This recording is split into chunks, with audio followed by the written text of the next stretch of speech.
All right, Vlogmas Day 6. Let's see what's in store for us today.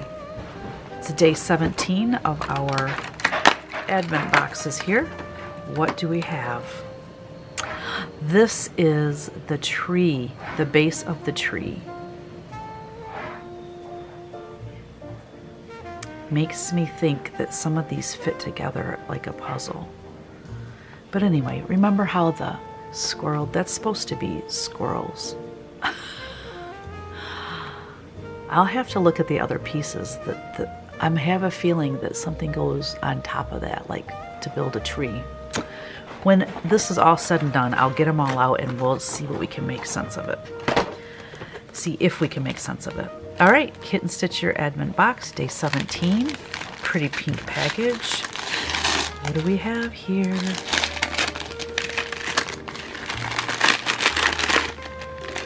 Floss. Nice. The thread gatherer. Ooh, silken colors. Look at that. Look at those beautiful colors. Let's see. Winter Rose and Redwood Christmas. So this is Redwood Christmas and that pink is Winter Rose. Aren't they gorgeous? Beautiful, beautiful. Thank you so much. I think that's the first time we got floss, so that's awesome. And it's silk at that. Getting fancy. All right, we will see you guys tomorrow. The Christmas Wish, story by Lori Everett. Long, long ago, in a place so far north that the mothers never pack the wool hats or mittens, lived a sweet little girl named Anya, whose greatest dream was to become one of Santa's elves. One year, as the days grew shorter and the snow had fallen for weeks without a rest, Anya decided it was time to look for Santa Claus. Before she left, she remembered the kind old woman who lived down the lane. She had no children or grandchildren of her own, so Anya wanted to help her get ready for Christmas. As the old woman napped, Anya caught her naughty cat for her and decorated the gingerbread house that they had baked together the day before. She swept out her sauna and found a small tree for her to enjoy. Then Anya delivered gifts to her friends and family with a note saying she would visit them whenever her busy job with Santa would permit. Anya was well prepared for her journey. She watched the sky at night, observing the position of the North Star, and she memorized the great map on the schoolroom wall. Still, as she tied on her skis and began to glide away into the forest, Anya started to worry. What if I get lost? She wondered aloud. I can help you, sang a tiny voice. Startled, Anya looked back to see who had spoken. Up here, said the voice, and a bright red bird swooped down and landed on her ski pole. Anya explained her wish to find Santa Claus at the North Pole. But now I wonder if I am foolish, she said. Not when you have the right friends, the bird answered. If you trust me, I can help you. But we must hurry. The days are short and Christmas is very near. So Anya skied after the patient bird who led slowly so the child could make her way through the deep snow. When they came to the mountainside, Anya flew so fast over the sparkling powder that the bird could barely keep up with her. At the foot of the mountain, the bird whistled, and they were greeted by a giant horse. You may sleep in my barn tonight, he offered. Tomorrow I can take you as far as one day and one night will allow. The cardinal fluttered away before Anya could thank him. Morning came in a blink. The gentle horse invited the still sleepy Anya to climb on his back. They talked the day away as they trod through the snowy forest.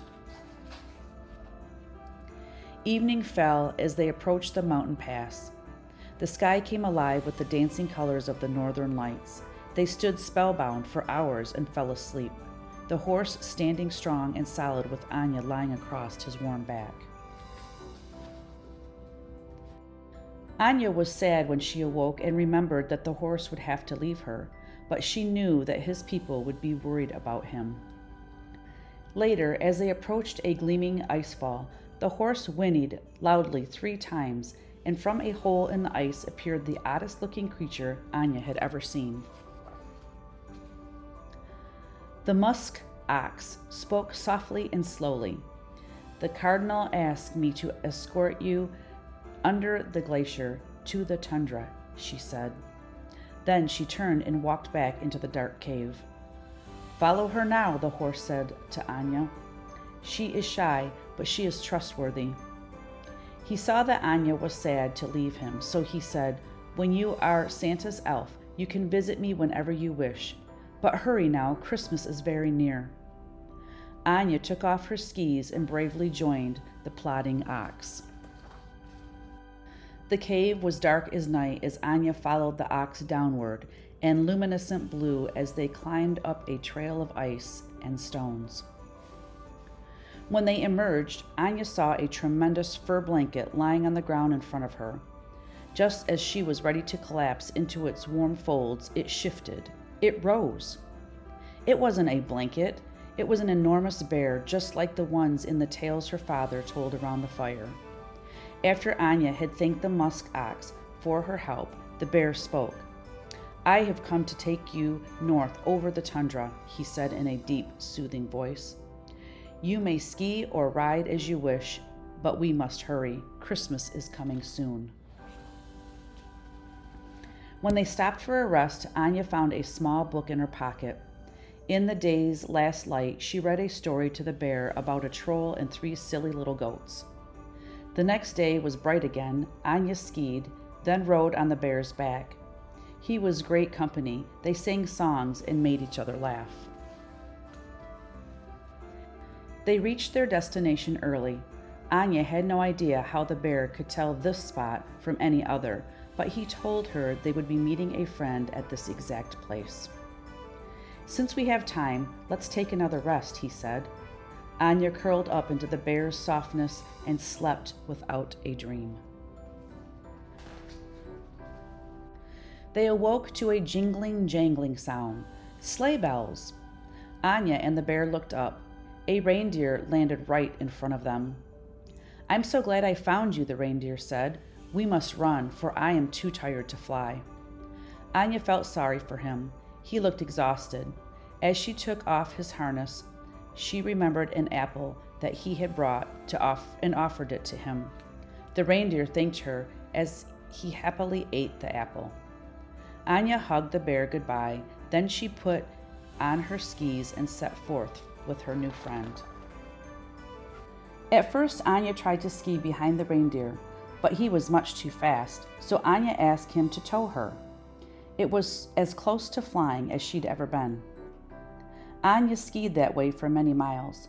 Just as she began to worry that she could not hang on any longer, the reindeer called, "Hold tight." In a flash, they were soaring through the sky. Anya watched as the ice gave way to the ocean she had seen on the schoolroom map. She saw eagles, whales, and giant icebergs that reminded her of the rock candy she made with her mother. Finally, they landed in a lovely clearing surrounded by trees, cloaked in snow. Then Anya's wish came true. Santa Claus appeared. He lifted Anya onto his knee. "Welcome, Anya," he said. "I've been waiting for you. You are an extraordinary little girl.